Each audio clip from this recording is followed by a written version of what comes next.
La verdad es que cuando uno se llena de cosas, se olvida también, ¿no? La mente es frágil, ¿no? La mente es frágil, jóvenes. Ay, ¿dónde está? Yo lo tenía. No me digas que se me ha perdido. Acá está, ya lo vi. Bien.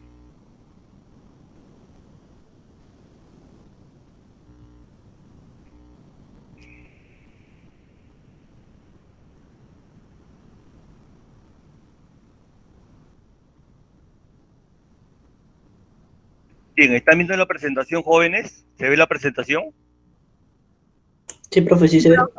Entonces ya hemos visto la filosofía, la importancia de la filosofía, dónde apunta la filosofía, la etimología de la filosofía, conceptos importantes como el mito, la importancia del conocimiento, la importancia de la obtención del conocimiento, el origen de la sabiduría, el origen de la filosofía, ¿no? Muchas veces se menciona que en Grecia, por su naturaleza exuberante, su naturaleza controversial, no su naturaleza, digamos, particular, condicionó también en los orígenes de la filosofía, ¿no? Básicamente en que los griegos pensaban, pues, sobre el universo, la procedencia del hombre, la procedencia de la vida, ¿no? Entonces, miren que también el ambiente influye también en la forma de pensar, ¿no? Eso también es cierto, ¿no? En la vida también influye en la conducta, ¿no? El ambiente se sabe que funciona, que influye en algunas manifestaciones biológicas, ¿no? Eso también se sabe, ¿no? Entonces, en verdad el hombre es parte de un todo, ¿no? Es parte de toda la naturaleza, ¿no? Y también como vimos en biología con mis amigos, como hay una organización biológica, ¿no? Que llega al individuo, pues también hay una organización ecológica, ¿no? Que lo veremos también en la parte de ecología de biología general, ¿no? Entonces vimos ya la parte de la transmisión del conocimiento, ¿no? Los mitos, ¿no? Vimos el logos, ¿no? Que tiene que ver con el pensamiento, tiene que ver con el razón, el conocimiento en base a la razón, ¿no? Tiene que ver con lo escrito, ¿no? Demostrado, ¿no? Entonces, tiene que ver con todo eso, ¿no? Este, Vimos también de que hay un paso del mito al logos, ¿no? Con concepciones que anteriormente se le consideraban mitos y que con la realidad se desmintieron, como el descubrimiento de América, por ejemplo, ¿no? Lo paradójico fue de que Colón nunca supo que había descubierto un nuevo continente, ¿no? Es lo que mejor se llama el encuentro de dos mundos, ¿no? Más que descubrimiento es el encuentro de dos mundos, ¿no? Porque también en la América precolombina había una importante cultura, ¿no? Nosotros debemos de sentirnos orgullosos independientemente de la etnia a la cual pertenecemos, sean asiáticos, sean negros, sean blancos, sean mestizos, sean andinos, sean lo que sea, pues todos en el Perú somos hijos del Tahuantinsuyo, ¿no? Y eso debemos de enorgullecernos, ¿no? Estados Unidos, con todo su avance de hoy, que es cierto, pues no tuvo unos antecedentes extraordinarios como el antiguo imperio incaico, ¿no? En donde, pues, en respeto a la naturaleza, en respeto a la ordenación, al orden, ¿no? Y también sus conocimientos, pues, lo llevaron a ser el imperio que todos conocemos, ¿no? El orgullo del Perú, ¿no? Este, el Perú tiene dos cosas ¿saben, jóvenes? Hay dos cosas que del Perú nos enorgullece más que Estados Unidos. ¿Saben qué es, jóvenes? Tenemos dos cosas. Primeramente, que el cóndor peruano es más hermosa que el águila norteamericana, ¿no? El Vultur Grifus, el cóndor peruano, es más hermoso que el águila norteamericana. Y el segundo orgullo del Perú es que la Facultad de Derecho de la Universidad de San Marcos se aperturó mucho antes de la independencia de los Estados Unidos, ¿no? El 4 de julio de 1776, ¿no? Son dos orgullos que el Perú tiene respecto a los Estados Unidos, ¿no? Aparte de la importante presencia, como les digo, de nuestros padres incaicos, ¿no?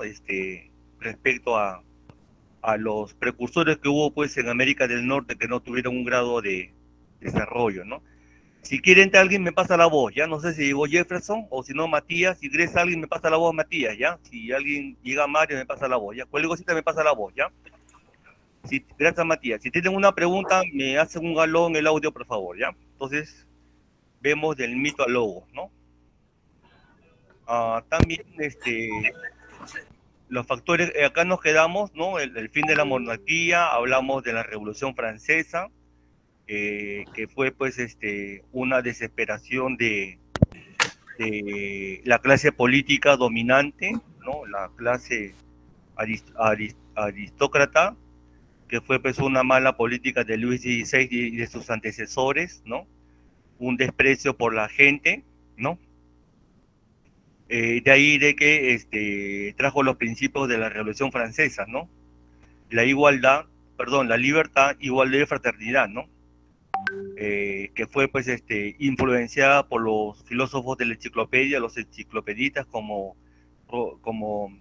Voltaire, Montesquieu, ¿no? Y otros más. Pues lamentablemente, digo lamentablemente porque llegaron a una irracionalidad, ¿no? De que el fin de ellos era la revolución, ¿no? Caiga quien caiga, ¿no? Y pues en la guillotina pasaron pero miles de personas que con una leve sospecha los guillotinaban, sean hombres o mujeres, ¿no? Al extremo que la violencia llama la violencia, como ustedes sabrán por historia, un periodista Marat, que él públicamente en su diario de aquel tiempo de la Revolución Francesa de 1789 decía de que tenía que correr ríos de sangre para preservar la revolución, y con todos los desmanes, con todas las inhumanidades, todas las irracionalidades de la revolución que era pues defendida por Marat, pues el mismo Marat fue asesinado, ¿no? Por la famosa Carlota Corday, ¿no? En el baño de su casa, ¿no? Y y mire pues cómo fue la Revolución Francesa, que tuvo buenos propósitos, la democracia, por ejemplo, la distribución óptima de los derechos ciudadanos, ¿no? Pero pues que terminó en lo que llamamos la irracionalidad, ¿no? En contraste a lo que siempre les menciono, el raciocinio pero con equilibrio, ¿no? El raciocinio pero con equilibrio, ¿no? Entonces, la Revolución Francesa que marcó el fin de la monarquía, también pues marcó en Francia el fin de la injerencia de la iglesia, básicamente de la casta sacerdotal en los aspectos de la vida francesa, ¿no? Al extremo de que, bueno, algunos no lo consideran como Revolución Francesa, como le comenté que Napoleón también encarceló al Papa, ¿no? Entonces, ya pues la iglesia no perdió su injerencia política, su injerencia en educación, en moral, ¿no? Ya no es como antes, ¿no? Aunque actualmente la iglesia a nivel mundial tiene también su aporte moral, su aporte inclusive político, ¿no?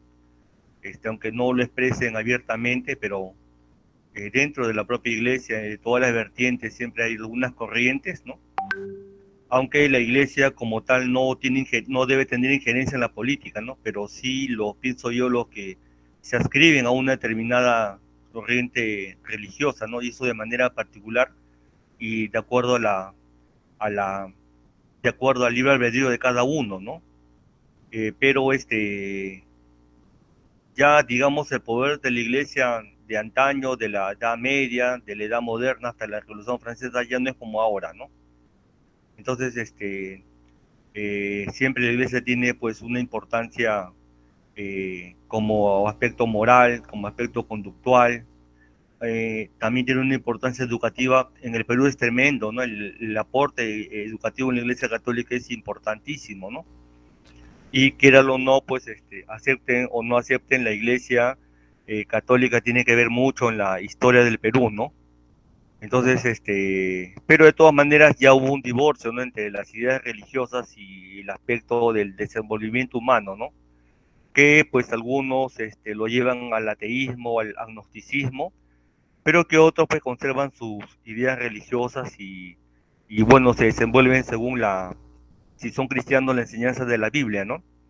Es lo que les dije en la primera semana, que también se puede considerar como una filosofía cristiana, que lo veremos de acá un poquito, ¿no? Y también dentro de la misma iglesia les comenté la reforma luterana, ¿no? Y esta reforma luterana, el conocimiento de las cosas por su sustancia, por su razón, como aspecto social, se vio muy propugnada por la aparición de la escritura, fundamentalmente por la aparición de la imprenta, ¿no? Que Lutero básicamente se rebeló contra la autoridad papal y todo el autoritarismo del Vaticano, que en ese tiempo no se llamaba como tal, ¿no? De la iglesia de Roma, ¿no? Y que muchos de sus postulados, con la difusión de la Biblia, muchos creyeron que estaba con base bíblica, ¿no? De ahí de que uno de los principios de Lutero era la sola escritura, ¿no? O sea, el conocimiento, de la importancia del conocimiento como base para la conducta, ¿no? Entonces, eso es importante, ¿no? La sola escritura y como aspectos teologales, ¿no? La sola fe y la sola gracia, ¿no? Entonces, eso también ya lo habíamos hablado. Entonces, ahora continuamos en el aspecto filosófico, ¿no? Entonces, como siempre les digo, la filosofía busca una explicación real para los casos, ¿no? No es caos, ¿ya? Es casos. Acá hay un error, es casos, ¿ya? O sea, como les digo, una explicación de las cosas, ¿no? Por su base, por su sustancia, por su fundamento, por lo que es, ¿no? Entonces, esa explicación tiene un orden, ¿no? Ese orden me lleva yo a conocer las cosas por sus causas, ¿no? Y ese orden es el método científico, ¿no? Entonces, explicaciones que excluyen el accionar de los dioses, ¿no? Por ejemplo, de la mitología europea, ¿no? El dios Zeus, de la mitología escandinavia, los dioses de los nórdicos, ¿no? De la mitología egipcia, ¿no? Entonces, básicamente había un divorcio de que el hombre se basaba por la realidad, ¿no? Y la realidad son los hechos que suceden, ¿no? Entonces, muchos filósofos explicaron que lo que sucede al hombre es por su propia accionar, por su propio devenir, y no por la acción de algún dios, ¿no? Esto pues en contraposición de los que aceptan una determinada religión, ¿no? Sea cristiana, sea musulmán, sea budista, sea alguna religión hindú, ¿no? Pero básicamente el filósofo trata sobre lo perceptual, ¿no? Lo que se aplica en la realidad, lo que se ve, y en base que también es algo material, algo palpable, algo que es vívido, ¿no? Entonces, esta explicación excluye para algunos filósofos el accionar de los dioses, ¿no? Ay, perdón, amigo, perdón un chiquito.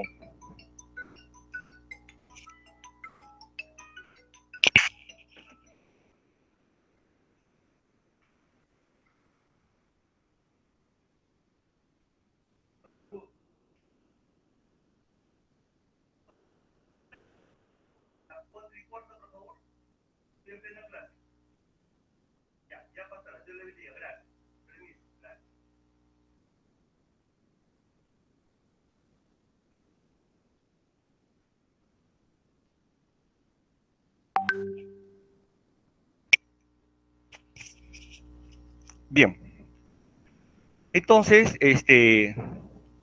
acá hay algo que tenía que decirles acá. Bien, entonces, lo filosófico tiene un orden, ¿no? Tiene un orden, ¿no? Y ese orden, lleva a conocimientos que a veces son contradictorios, ¿no? Eh, bueno, mejor sigamos. Entonces, como parte de la historia tenemos los sofistas, ¿no? Los sofistas básicamente era un grupo de filósofos griegos que aparecieron en el siglo VI o el siglo V antes de Cristo y que básicamente se les denominaban los padres de la retórica, ¿no? Los sofistas actualmente tienen un denotar como peyorativo, ¿no? Como si fuera un iluso, un irreal, ¿no? Inclusive en la historia peruana, no sé, no creo que sepan, pero sí lo saben sus padres, ¿no? Hubo un humorista político muy famoso en el Perú, quizá usted lo habrá escuchado, Sofocleto, ¿no? Que viene justamente de un sofista, o sea, de alguien de que digamos, no vive en la realidad, ¿no? Aunque pues ese mote era pues por cuestiones de parodia, ¿no? Sofocleto, ¿no? Y Sofocleto era un humorista político muy bueno, ¿no? Que ponía sobrenombres a los políticos, ¿no? De manera personal yo conozco pues de que ustedes habrán escuchado un importante político, Luis Bedoya, ¿no? Le decían el Tucán, ¿no? Tucán porque tenía una nariz prominente, ¿no? Y Luis Bedoya, como era del Callao, gente alegre, él usó esa frase de Sofocleto, en vez de ser peyorativa degradativa, pues Bedoya decía, no, yo soy Tucán, Tucán, tu candidato, ¿no? O sea que como postulante a la presidencia, ¿no? Que lo fue el 80, por ejemplo, ¿no?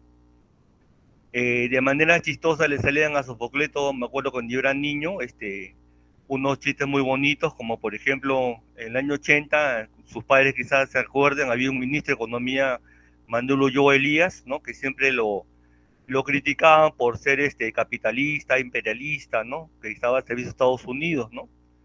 Y cuando Sofocleto hacía una parodia de Mandulo Ulloa, todas las letras del texto de Ulloa, cuando había letra S, lo ponía como símbolo de dólar, ¿no? O sea, la S con doble barra, ¿no?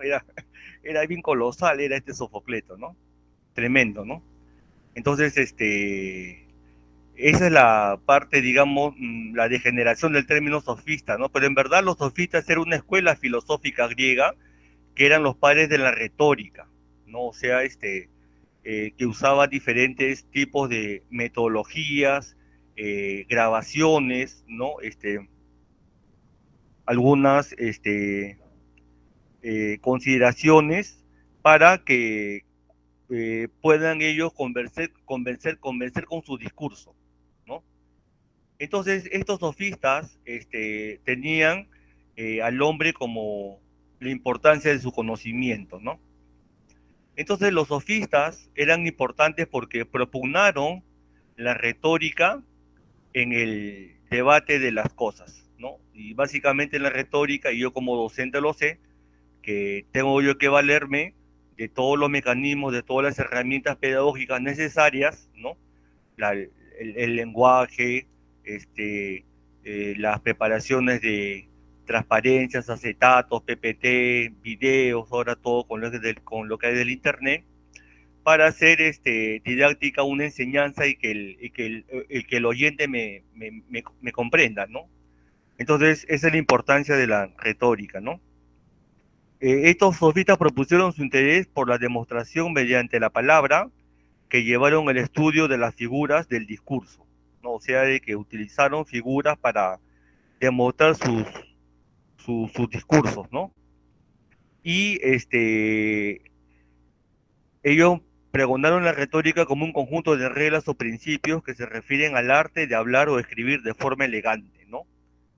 Entonces es importante el escribir y el hablar de forma elegante, ¿no? No de forma chabacana, no de forma, este, a forma de involución, sino de forma elegante y escribir, ¿no? Y con el objetivo de deleitar, conmover o persuadir, ¿no? Entonces, el escribir que deleita es un arte, ¿no? Y el arte que busca belleza a través de la palabra es la literatura, ¿no? De la importancia de la literatura, ¿no? El hablar que deleita, persuade o conmueve es importante con una técnica que se llama la oratoria.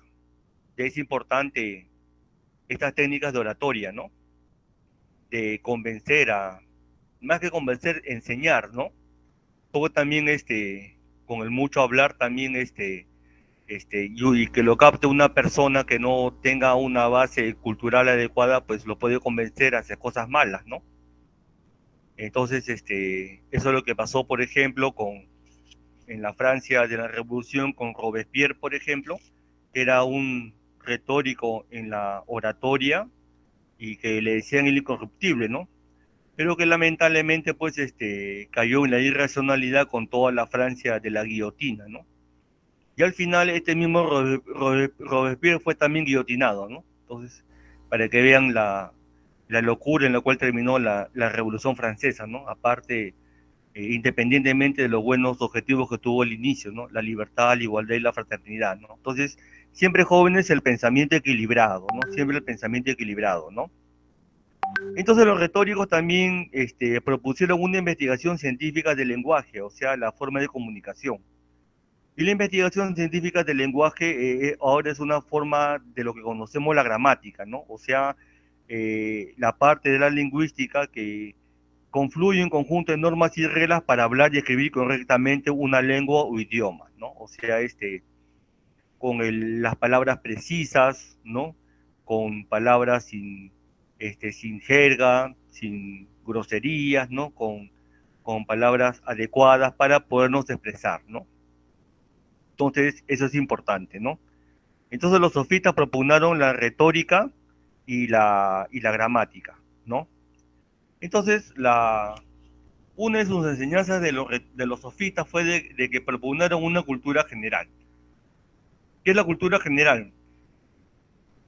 Perdón, es un cúmulo de conocimientos de todas las áreas que una persona debe tener para su buen desenvolvimiento en la sociedad, ¿no? Y eso es lo que uno procura tener, una cultura general, ¿no? Y eso es lo que ustedes y yo debemos de tener, una cultura general. Primeramente, conociendo nuestra especialidad, ingeniería ambiental y de recursos naturales. Y dentro de la ingeniería ambiental y de recursos naturales, pues como también es amplia, ¿no? Tener una especialidad.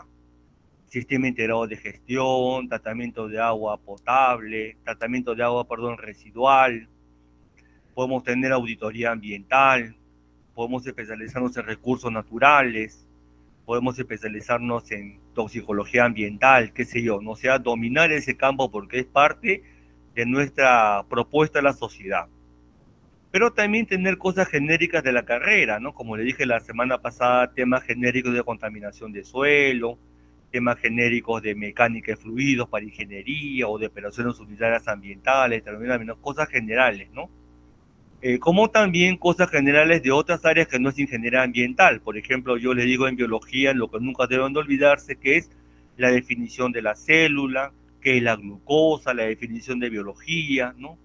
Entonces, y otra cosita más que le voy a decir, ¿no? Lo mismo para geografía, lo mismo en economía, lo mismo en administración, lo mismo en física, lo mismo en química, cosas que ustedes están llevando y van a llevar en la carrera, ¿no?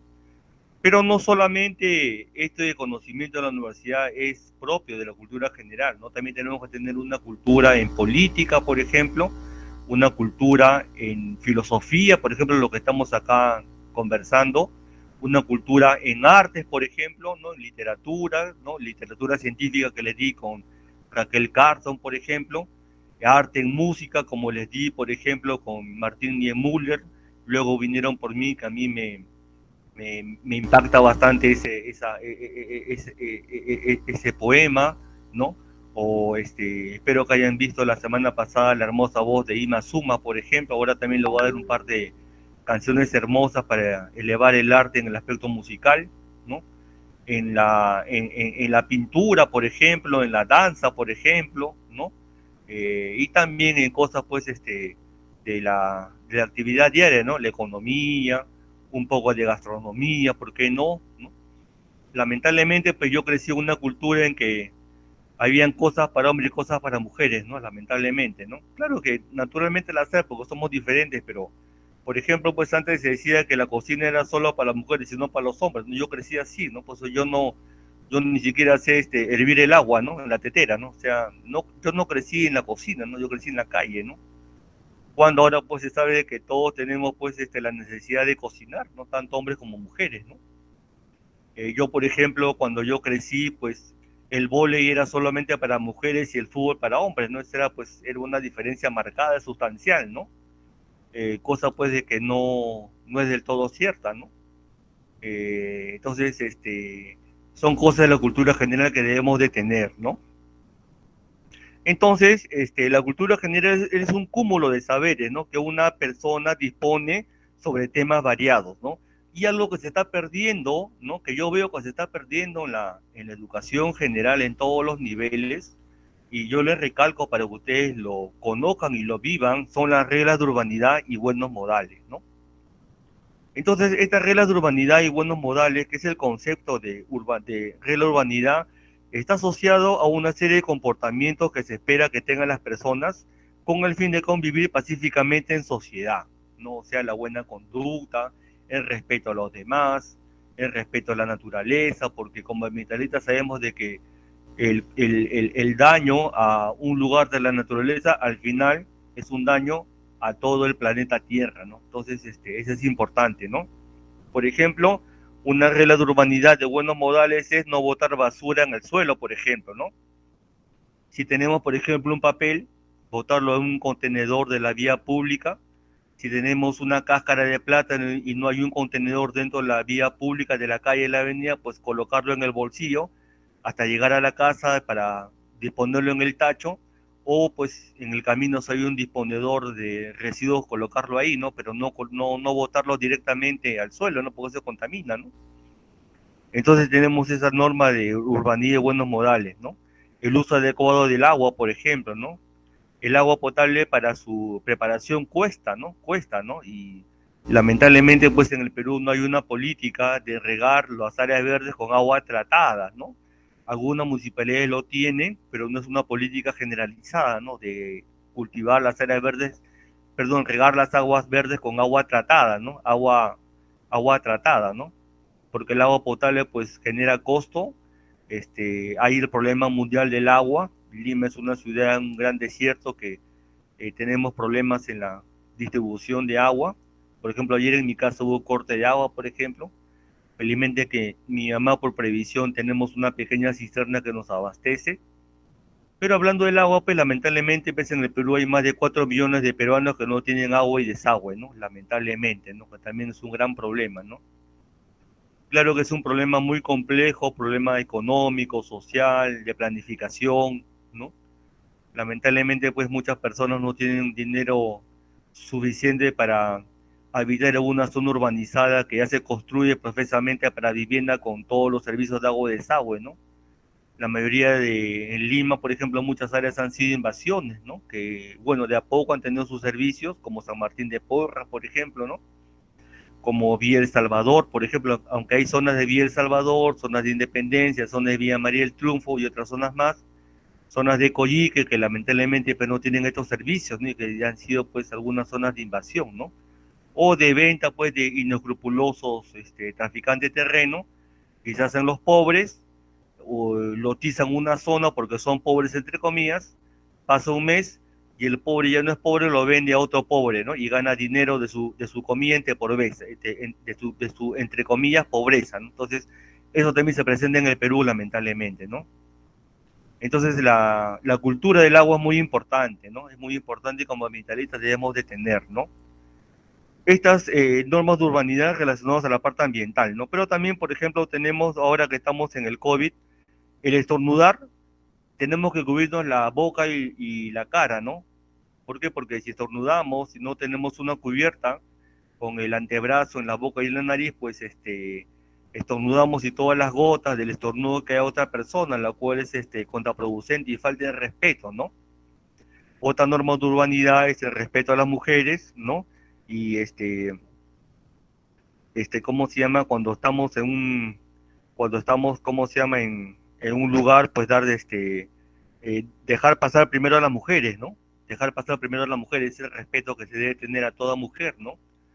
Lamentablemente en la facultad, no sé, bueno, no se gusta la vista, pero lamentablemente algunos se portan como literalmente unos caballos, ¿no? En la facultad había la costumbre que cuando se abría un aula para entrar a un examen, todos entraban como caballos, ¿no? O sea, entraban peleando, gritando, no entraban de manera ordenada uno en uno, ¿no?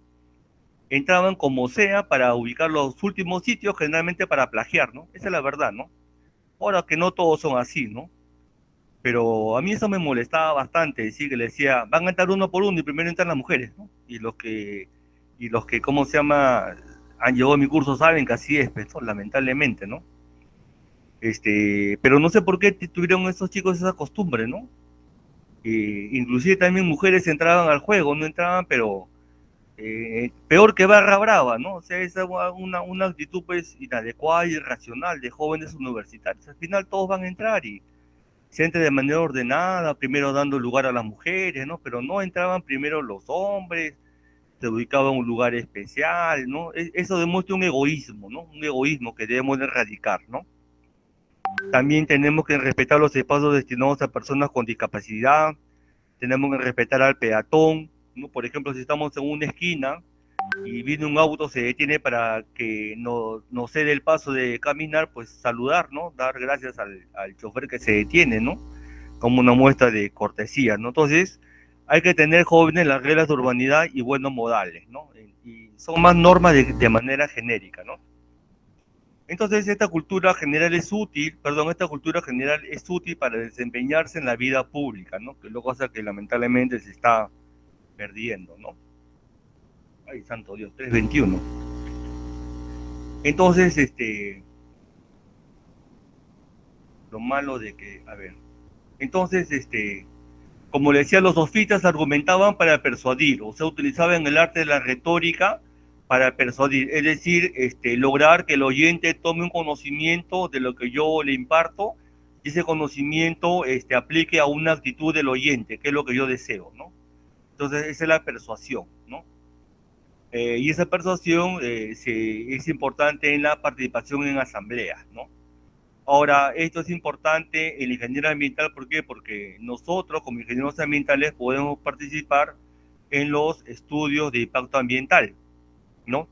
Y en los estudios de impacto ambiental hay una norma que es la participación ciudadana, la consulta previa, ¿no? En la cual, no sé si les comenté, como parte, y está normada por ley, como parte del cumplimiento legal, se dice a la población adjunta al proyecto de inversión económica, sea carretera, mina, industria, lo que sea, se le hace conocer el proyecto en cuanto se conoce la evaluación de impacto ambiental, ¿no?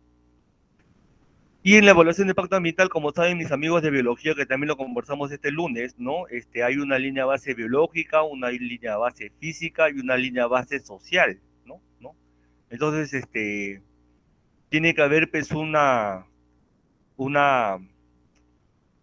enseñanza de que la actividad económica no contamina el ambiente, sobre todo no perjudica la salud de los pobladores. Hay un beneficio económico social de la población por el usufructo del recurso natural que está en su área delimitada y que todo pues sea con equilibrio, ¿no? Con equilibrio, ¿no? De ahí lamentablemente pues lo que pasó en Las Bambas, ¿no? En Arequipa, lo que pasó en Conga, en Cajamarca, ¿no? Que son buenos proyectos, pero que lamentablemente, pues, por lo menos en Conga, había un perjuicio en el manejo agua, y en lo de las Bambas no lo conozco bien, pero algunos mencionan que sí se perjudica la agricultura por la disminución de agua, otros dicen que sí es posible hacer la minería del cobre en Arequipa.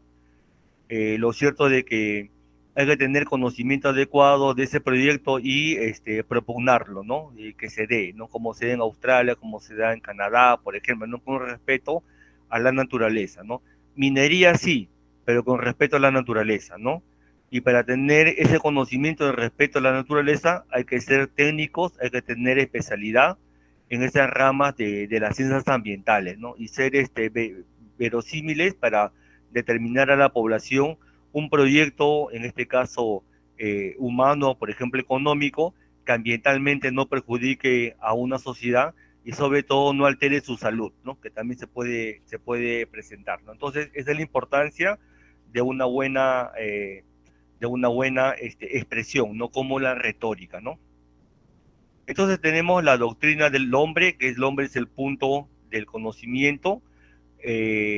Entonces, ese conocer del hombre y de sus problemas es a base del conocimiento y la defensa de la vida, ¿no? La defensa de la vida, ¿no?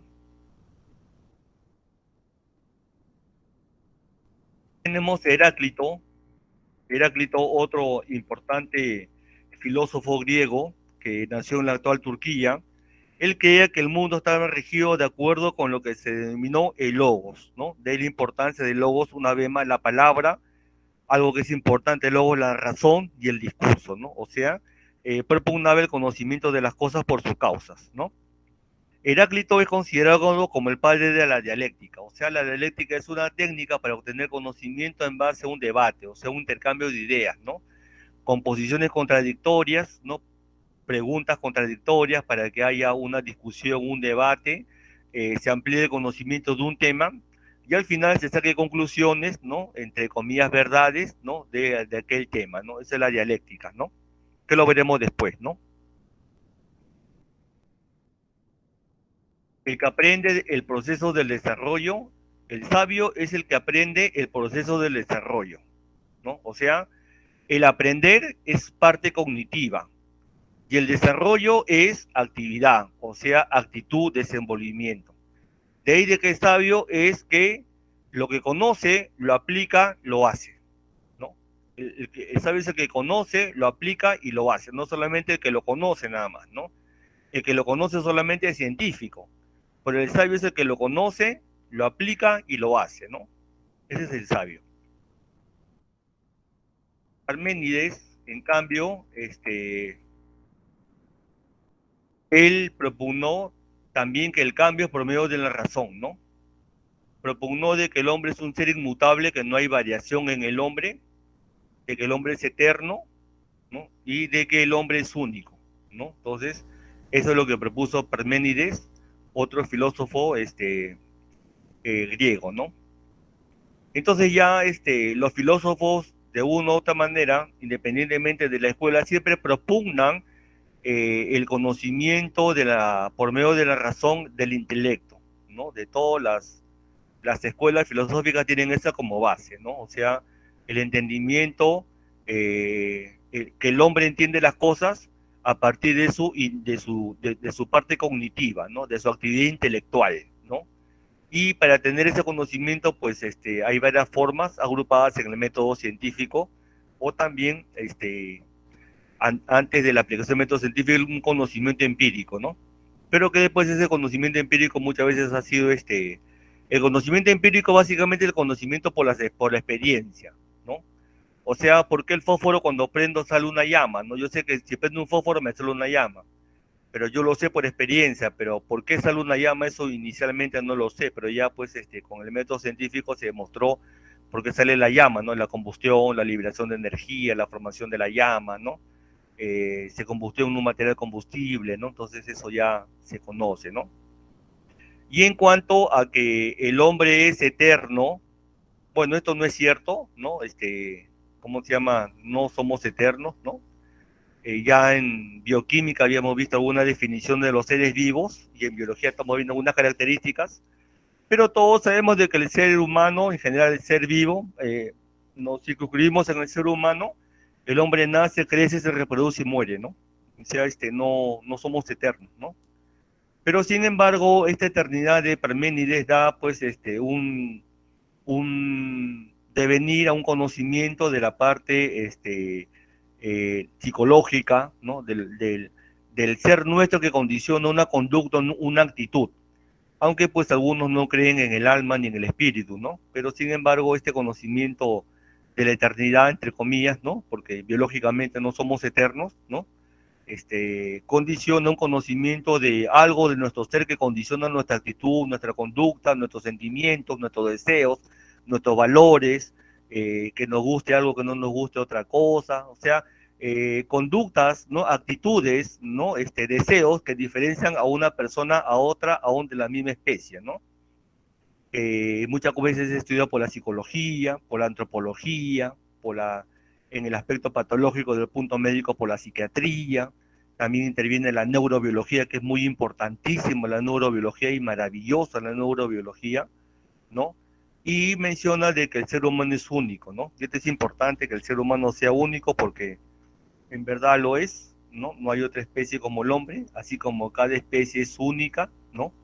Y esto pues denota de que la vida es importante, ¿no? Porque hasta el momento quien muere, muerto está. Y de manera ambiental, en el lado más extremo, la desaparición de una especie, la extinción, es para siempre, ¿no? En el caso extremo, la desaparición de una especie como el tigre de Tasmania, por ejemplo, u otros más, hasta el momento es para siempre, ¿no? Salvo pues que sea en realidad lo de Jurassic Park, ¿no? Que ahorita pues, estoy leyendo de que quieren volver a la vida un antiguo mamut antidiluviano, qué sé yo, ¿no? Ojalá sea posible, ¿no? ¿Por qué no? Porque la ciencia en teoría lo podría hacer, ¿no? Ojo, en teoría lo podría hacer, ¿ah? En teoría lo podría hacer, ¿no? En teoría se podría hacer, ¿no? Pero no se ha demostrado hasta el momento fehacientemente, ¿no? Que una especie extinta pueda de nuevo retornar a la vida, ¿no? Pero son cosas que fueron pues como los pensamientos de Julio Verne, que eran pues eran utópicos en el siglo XIX, XVIII, pero ya en el siglo XX mucho fue realidad, como el viaje del hombre a la luna, ¿no? Entonces, este es importante en el aumento del conocimiento, ¿no? Pero siempre conocimiento racional, ¿no? Conocimiento racional con empatía, teniendo respeto por el hombre, ¿no? También tenemos los atomistas, que era una escuela que está relacionada a la química, por lo que ustedes entienden, en donde pues los atomistas propugnaban, ¿no? Que son filósofos que aparecieron en la antigua Grecia durante el siglo V antes de Cristo y también en la India, ¿no? En donde ellos propugnaban que el universo está constituido por combinaciones de pequeñas partículas indivisibles denominadas átomos, ¿no? Que no se pueden cortar, ¿no? De ahí de que conocemos la famosa definición del átomo, la mínima estructura de la cual está compuesta la materia, indivisible, indestructible, ¿no? Entonces, inclusive también en química, en secundaria, hemos visto que las teorías atómicas han sido propuestas por filósofos, ¿no? Con el avance de la química, pues ya la estructura del átomo, la teoría del átomo, el avance de la matemática, el avance de la física, el avance de la química, el avance de los instrumentos de laboratorio, ¿no? Pues ya se sabe mucho mejor la estructura del átomo, ¿no? Inclusive, como les comentaba a algunos chicos, algunos propugnan de que antes de átomo también hay una partícula más pequeña, indivisible, que se llaman los quarks, ¿no? Entonces algunos proponen de que los quarks, ¿no? Son partículas pequeñas, las más pequeñas del universo, ¿no? Y que se les considera como si fuera un electrón, ¿no? O sea, este conocimiento, pues, sorprende, ¿no? Básicamente en el orden que hay en la naturaleza, porque en la naturaleza también hay un orden, a pesar de que muchos de ellos no presenten vida, y en el maravilloso orden que hay en la naturaleza, que lo vemos con mis amigos de biología 01A, ¿no? Es maravilloso el orden que hay en la materia viva, ¿no? Entonces esto del atomismo también es importante, ¿no? Este, Tenemos también Protágoras, que menciona que el hombre es la medida de todas las cosas. Esto es importante porque esta es una base para lo que tenemos en la Constitución del 93, ¿no? Que en verdad denota pues el ideal de toda sociedad, de toda ciencia social y toda la humanidad, en que constituye que la defensa de la persona humana y el respeto de su dignidad son el fin supremo del Estado y de la sociedad, ¿no? O sea que el fin supremo del Estado y de la sociedad es la defensa de la persona humana, ¿no?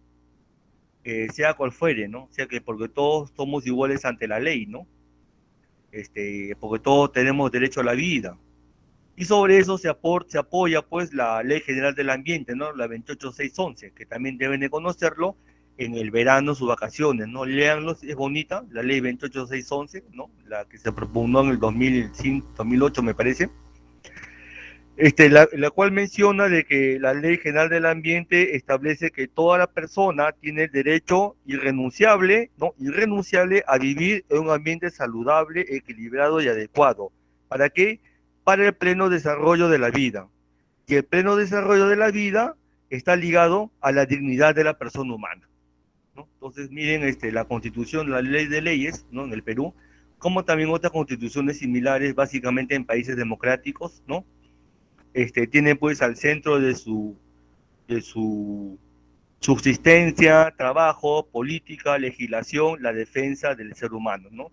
Pero ahora viene la pregunta, ¿no? ¿Desde cuándo somos seres humanos, no? Entonces ahí también hay una divergencia al respecto.